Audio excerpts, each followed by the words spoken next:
ঈদকে সামনে রেখে প্রতি বছরই নিত্যপণ্যের বাজারে দেখা যায় অস্থিরতা। তবে এবারের চিত্র কিছুটা ভিন্ন।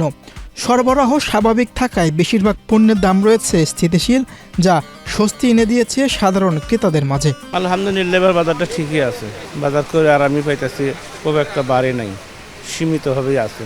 ঈদের আগে বাজারের বাড়তি চাপ থাকলেও এবার নিত্যপণ্যের দাম তেমন বাড়েনি বলে জানিয়েছেন ব্যবসায়ীরা। বাজার ঘুরে দেখা গেছে চাল, ডাল, তেল সহ বেশিরভাগ নিত্যপণ্যের দাম গত কয়েক সপ্তাহ ধরে প্রায় একই রয়েছে। বাজারে স্বস্তির ছাপ পড়েছে ক্রেতাদের মুখেও। গত কয়েক বছরের তুলনায় এবার নিত্যপণ্যের দাম তুলনামূলক স্থিতিশীল থাকায় সন্তুষ্ট তারা।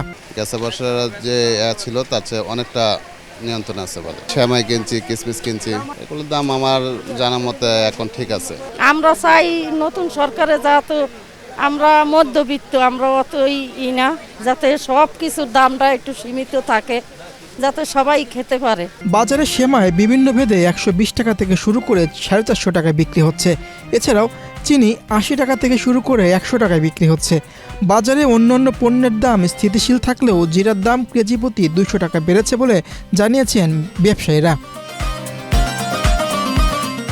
সরবরাহ ব্যবস্থা সচল থাকায় বাজারে কোনো ঘাটতি নেই। আমদানি ও স্থানীয় উৎপাদন দুই দিক থেকে পণ্য আসছে নিয়মিত বলে জানিয়েছেন ব্যবসায়ীরা। না, আলহামদুলিল্লাহ এই বছর কোনো দেশের আহামরি বেশি দাম বাড়াবে। সেমাই চিনির পর্যাপ্ত পরিমাণ আছে, ছোলা মোলাগুলো পর্যাপ্ত আছে, দাম আরও কম দিচ্ছে।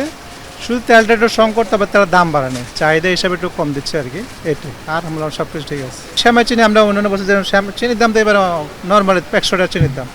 সেমাই অন্যান্য বছর যে তুলনা ছিল সেভাবে প্যাকেট খোলা সব কিছু ঠিক আছে। পাশাপাশি আরও যেগুলো আছে ডাল ডোল সব দামে ঠিক আছে, কোনো দেশের দাম বাড়ানি। অন্যান্য বছর থেকে আমি কেউ বাড়তি রেট আসলে এই বছর মানে প্রত্যেকটা জিনিস নিয়ন্ত্রণ আছে, বাড়ে নেই, গত বছরের সমানে আছে। ছোলা টোলা বরং এগুলি আরও কমছে। সব মিলিয়ে ঈদের আগে নিত্যপণ্যের বাজার এখনও স্বস্তিদায়ক পর্যায়ে রয়েছে। তবে এই স্থিতিশীলতা ধরে রাখতে প্রয়োজন নিয়মিত তদারকি ও সরবরাহ ব্যবস্থা সচল রাখা। ঈদের আনন্দকে স্বস্তিতে রাখতে স্থিতিশীল বাজার এ ধারা অব্যাহত থাকবে, এমনটাই প্রত্যাশা সাধারণ মানুষের। মির হোসেন সরকার, বাংলাদেশ প্রতিদিন।